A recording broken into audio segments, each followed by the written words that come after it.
Hello to everyone. This is Satyam, and you all are most welcome to our YouTube channel. So, in this particular video, we are going to learn about type of Python conditional statement, that is if, elif, else conditional statement.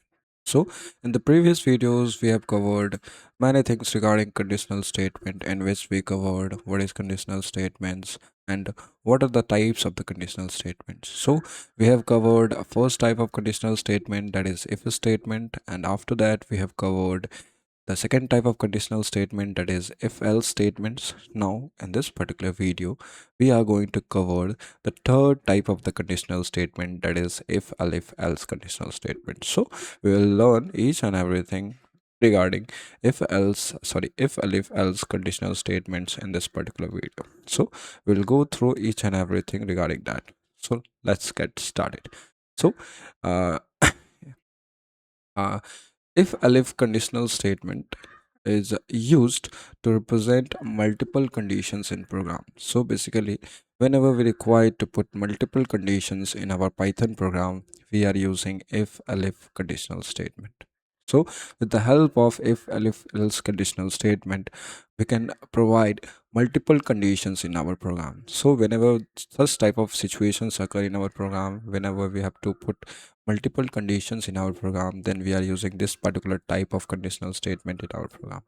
Now next, the if elif statement is a shortcut for sending multiple if else statement conditions, which means the if else statements is used on the behalf of multiple chain of the if else statements. Like जब कभी भी हम अपने programme के अंदर multiple conditions को mention करना चाहते हैं, मल्टीपल सिचुएशंस को दिखाना चाहते हैं, तो उसके लिए हम लोग इफ एलिफ स्टेटमेंट्स का इस्तेमाल करते हैं। और ये बेसिकली रिप्रेजेंट करता है multiple chain of if L statement. मतलब आप मल्टीपल इफ एल स्टेटमेंट के बदले आप इफ एलिफ और एल्स का इस्तेमाल कर सकते हैं to write any program in Python which shows any condition, that is multiple condition. ठीक है, नेक्स्ट है while using if elif statement at the end else block is added which is performed if none of the above if elif statements is true. So basically जो else statement होता है उसको हम लोग सबसे लास्ट में इसको यूज़ करते हैं अपने if elif else statement के अंदर। ठीक है, और जो else स्टेटमेंट है उसका काम तब होता है जब ऊपर दिए गए कंडीशन जो कि आपने if और elif में मेंशन किए हैं उनमें से कोई भी ट्रू नहीं होता है। उनमें से अगर कोई भी कंडीशन सेटिस्फाई नहीं होगा, उनमें से कोई भी कंडीशन अगर सही नहीं होगा, देन आफ्टर जो एल्स आपने सबसे लास्ट में ऐड किया है वो पर्टिकुलर प्रोग्राम आपका रन होता है।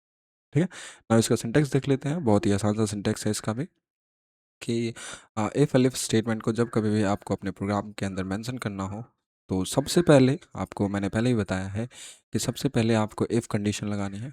ठीक है, तो इफ़ कीवर्ड का इस्तेमाल करो, देन आफ्टर उसमें कंडीशन प्रोवाइड करो, कॉलम्स डालो, इंडेंटेशन डालो, एंड देन इफ़ का यहाँ पे ब्लॉक ऑफ कोड लिखो। ठीक है, नेक्स्ट आफ्टर अगर आपके पास मान लो और भी कंडीशंस, ठीक है, तो उस केस में आप यहाँ पे एलिफ कीवर्ड का इस्तेमाल करोगे। देन आफ्टर एलिफ के अंदर कंडीशन मेंशन करोगे, कॉलम्स डालोगे, इंडेंटेशन क्रिएट होगा, एंड देन आफ्टर यहाँ पे ब्लॉक ऑफ कोड प्रोवाइड करोगे जो कि एलिफ का होगा।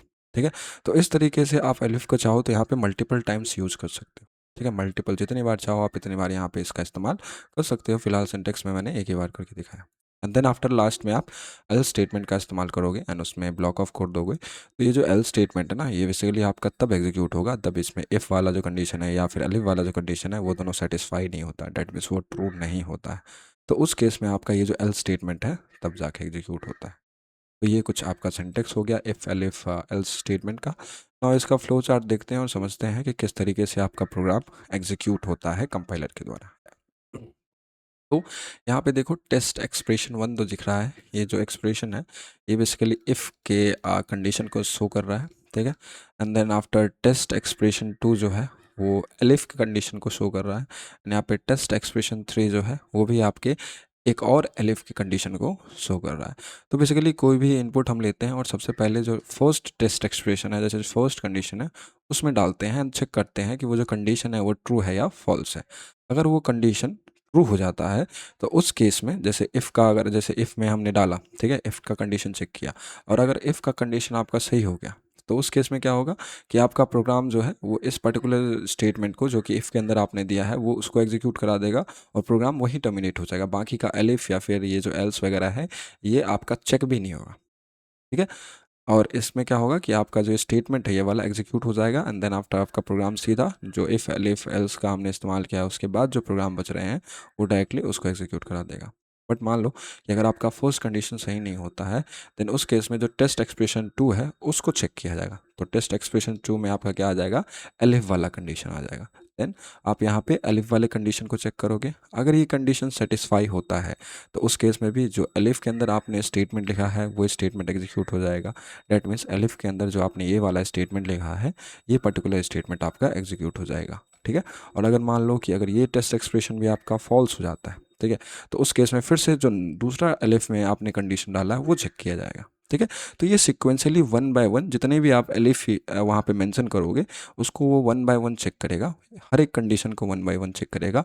जो कंडीशन सेटिस्फाई होगा उस कंडीशन के अंदर जो आपने स्टेटमेंट लिखा होगा, जो बॉडी ऑफ उस पर्टिकुलर कंडीशन होगा उसको एग्जीक्यूट करेगा आपका पाइथन एंड देन आफ्टर वहीं से आपका प्रोग्राम क्या हो जाएगा, टर्मिनेट हो जाएगा और सीधा जंप कर जाएगा नेक्स्ट लाइन ऑफ कोड के ऊपर।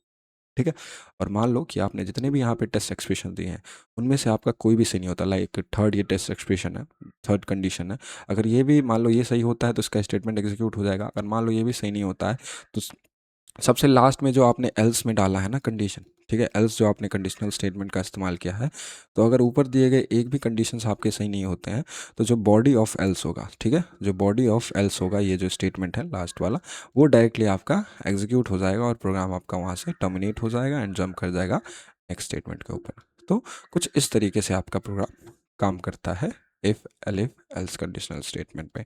ना हम लोग एग्जाम्पल की मदद समझते हैं कि किस तरीके से ये फंक्शन करता है। तो यहाँ पे एक सिंपल सा एग्जांपल है जिसके अंदर लेटर नाम का एक हमने वेरिएबल लिया है और इस वेरिएबल के अंदर हमने ए स्ट्रिंग को स्टोर कराया, ठीक है, कैपिटल ए स्ट्रिंग को। नाउ हम इस कैपिटल ए स्ट्रिंग के लिए यहाँ पे कुछ कंडीशंस मेंशन कर रहे हैं with the help of if elif else statement और चेक करने की कोशिश कर रहे हैं कि ये किस तरीके से फंक्शन कर रहा है। ठीक है। तो यहाँ पे सबसे पहले हमने इफ कंडीशनल स्टेटमेंट का इस्तेमाल किया। मैंने आपको पहले ही बताया था कि जब कभी भी पाइथन में अगर आपको कंडीशन को मेंशन करना है तो सबसे पहले आप इनिशियलाइज करोगे इफ़ के साथ, then after as per the requirement आप इफ़ के साथ एल्स भी यूज़ कर सकते हो या फिर एज पर द रिक्वायरमेंट अगर मल्टीपल कंडीशन डालना हो तो आप इफ़ के साथ एलिफ और एल्स दोनों का इस्तेमाल भी कर सकते हो। तो सबसे पहले इफ़ ही यूज़ करना है। तो यहाँ पे सबसे पहले हमने इफ़ कीवर्ड का इस्तेमाल किया है, देन लेटर नाम के वेरिएबल को डिफाइन किया है एंड यहाँ पे कंडीशन डाला है कि लेटर इक्वल्स टू बी। मतलब लेटर में जो वेरिएबल है, जो वैल्यू है, डाटा है, अगर वो बी के बराबर हो जाता है देन उस केस में आपको ये वाला स्टेटमेंट एग्जीक्यूट कराना है। ठीक है। नेक्स्ट इसमें है एल्स लेटर इक्वल्स टू सी, मतलब लेटर का वैल्यू जो है अगर सी के बराबर होता है देन इस वाले को एग्जीक्यूट कराएंगे। अगर लेटर का वैल्यू जो है वो ए के बराबर हो जाता है तो इस वाले को कराएंगे। और इसमें से अगर कोई भी सही नहीं होता है तो उस केस में आपने जो एल्स सबसे लास्ट में ऐड किया है उसके अंदर जो ये आपका स्टेटमेंट है ये वाला एग्जीक्यूट हो जाएगा, that is letter isn't A B C और ए और बी और सी। ठीक है। तो ये कैसे काम करेगा, तो सबसे पहले हम जो फर्स्ट कंडीशन है उसे चेक करके देखते हैं कि क्या होता है।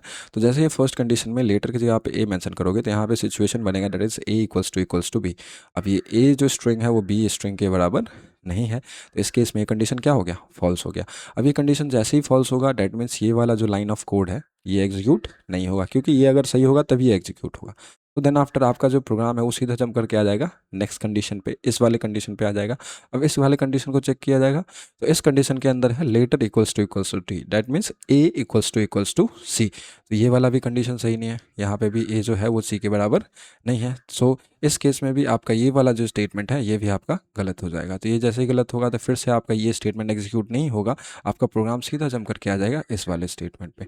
अब इस वाले स्टेटमेंट को चेक करेंगे तो इस वाले कंडीशनल स्टेटमेंट में आपका है letter equals to A, that means A equals to A, letter के अंदर ए स्टोर्ड है। सो ए इक्वल्स टू ए आ गया। तो ये वाला जो कंडीशन है ये क्या हो गया, सेटिस्फाई हो गया, ट्रू हो गया।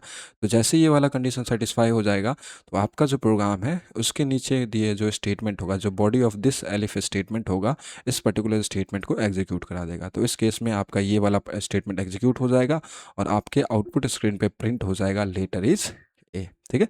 और ये जैसे ही प्रिंट हो जाएगा आपका प्रोग्राम वहीं पे टर्मिनेट हो जाएगा। ठीक है।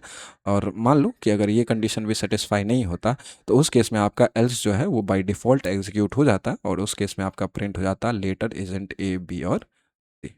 ठीक है। तो कुछ इस तरीके से आपका इफ एल स्टेटमेंट होता है। ठीक है। तो आज के लिए बस इतना ही। आज के वीडियो में हमने जाना कि इफ एल स्टेटमेंट होता क्या है एंड उसको हम किस तरीके से पाइथन प्रोग्रामिंग के अंदर इस्तेमाल करते हैं। ठीक है। तो thank you so much for watching this video and do like share and subscribe. Thank you so much.